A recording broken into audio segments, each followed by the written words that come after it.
नमस्कार दोस्तों, मैं अंकुर उपाध्याय स्वागत करता हूं आप सभी का एक बार फिर से अपनी नई वीडियो में।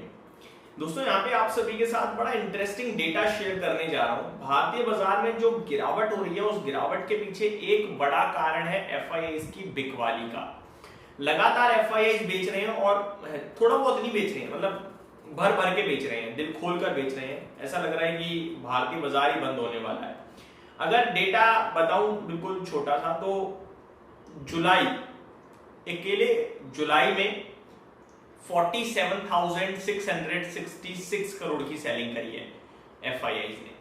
और अगस्त जो अभी शुरू ही हुआ है, जिसके अभी 5-7 ट्रेडिंग सेशन ही हुए हैं, इसमें 14,000 करोड़ की ऑलरेडी बिकवाली कर चुके हैं।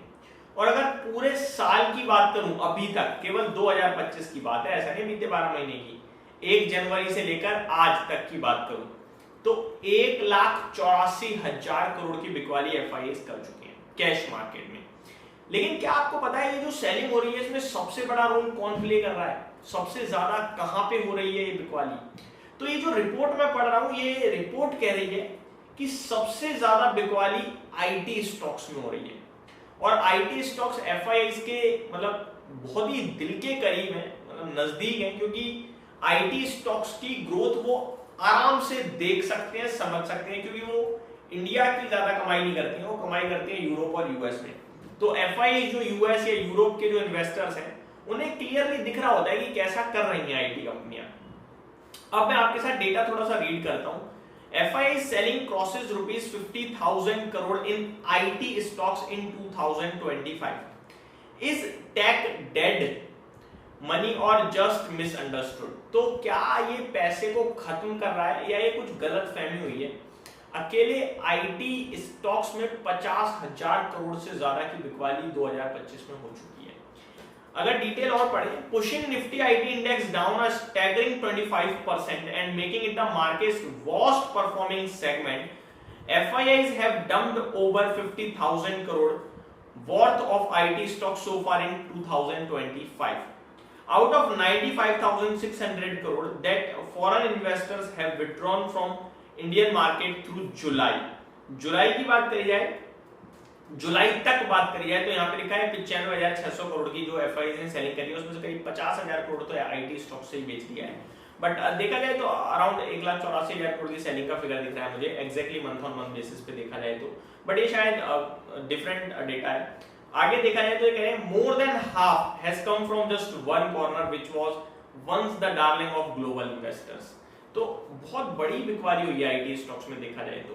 आगे पढ़ते हैं। The selling momentum accelerated dramatically last month. पिछले महीने ज्यादा तेजी से ये सेलिंग प्रेशर आया है, with FIIs offloading nearly 20,000 crore worth of IT stocks as disappointing Q1 earnings and widespread layoffs announcement shattered any hopes of near-term recovery.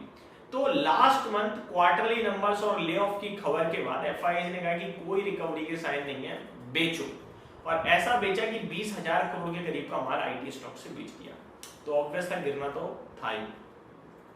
IT Wellweather TCS, which announced layoff of 12,000 employees, representing 2% of its workforce, has been the worst hit in the rout. The stock's performance in 2025 marks its worst phase since 2008 global financial crisis. 2008 जब financial crisis आया था, उसके बाद ये सबसे बुरा समय रहा है TCS के लिए 2025 में। समझ रहे हो बात को? इस लेवल का आईटी स्टॉक्स में प्रेशर दिख रहा है। Peers, Infosys plumped 29% from its peak. HCL Tech has shed 27%, while Wipro and LTI Mindtree have both declined 26%. Mid-cap IT stocks are no better, with OFSS down 36%, Persistent System 25%, Coforge 20% from their 52-week highs. तो चाहे दिग्गज हो, mid cap हो, सबकी band बजी पड़ी है। Revenue performance was weak in the quarter, with 4 of the 5 large IT companies reporting revenue decline quarter on quarter and 3 of 5 on year basis. Analysts at Kotak Security pointed out, highlighting the broad-based nature of the sector's trouble. Companies have cited various factors for the weak demand environment, including tariff impacts, and subdued discretionary spending across multiple verticals, painting a picture of global clients tightening their technology budget। तो जो global level पे खर्चा नहीं करा जा रहा है, IT spend नहीं करे जा रहे हैं, उसको ऐसे सारी प्रॉब्लम देखने को मिल रही है। अब सवाल उठता है कि आगे क्या।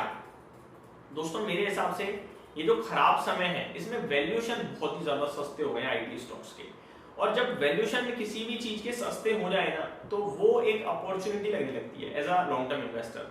अब अगर मैं इन्फोसिस की बात करूं तो 21 के पीई पे है, टीसीएस की बात करूं तो 22 के पीई पे है, एचसीएल टेक की बात करूं तो ये आपके लिए 23 के पीई पे है, विप्रो भी ऑलमोस्ट 20 के पीई पे ही आई थिंक 18 के पीई पे है विप्रो।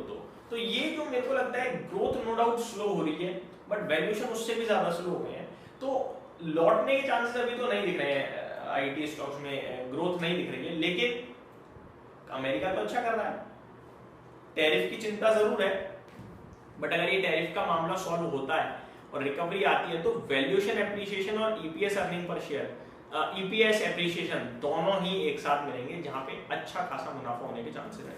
तो मैं कहूंगा कि अब बेचकर भागने में कोई ज्यादा भलाई नहीं रही है, क्योंकि ऑलरेडी काफी टूट चुके हैं, लेके बैठने में ज्यादा अच्छा लगेगा। यही समाप्त करता हूं इस वीडियो को। Thank you so much for watching this video. Have a great day.